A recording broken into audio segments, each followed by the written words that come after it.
Evacuation center sang Barangay Kabugaw Sur sa Pavia, ginkilala sa Gawad Galasag samtang isolation facility sa Barangay Amparo. Dako naman nga bulig sa tion sang pandemya.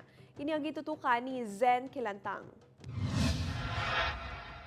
Malapad, may matinlo ang Casillas Community Kitchen kag nakahanda nga folding beds ang evacuation center diri sa Barangay Kabugaw Sur, Pavia. Diri temporaryo nga nagatinira ang mga residente tion sang kalamidad o kun emerhensya.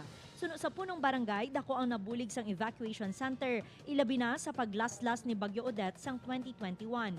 Ini ang isa sa mga proyekto sang Kalahi Seeds sang DSWD o kun ang Kapit Bisig laban sa kahirapan, Comprehensive and Integrated Delivery of Social Services kag ginkilala sa Gawad Kalasag sang NDRRMC. Inalipay gid kami nga amo ni Abi no as nga akon nga mga pumuluyo kag nga akon nga mga volunteers mga barangay council nga amo ni nga dako gid ang amon nga pagpasalamat dako gid ang benepisyo sini sa evacuation center namo.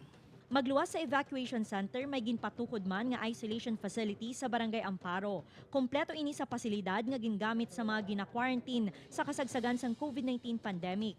Bangod nag-amat-amat na nga naganubo ang kaso sang COVID-19, himuon ini nga health center kag holding center. Will serve gyapon as quarantine facility kung kinahanglan.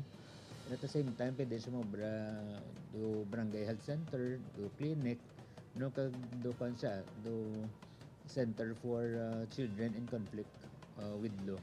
Suno sa DSWD, paagi sa ini nga programa, ginahatagan sang solusyon ang mga problema sa komunidad. Being the vehicle, it also answers sa priorities needs sa community during the time na ginakandak ang mga meetings, assemblies sa komunidad.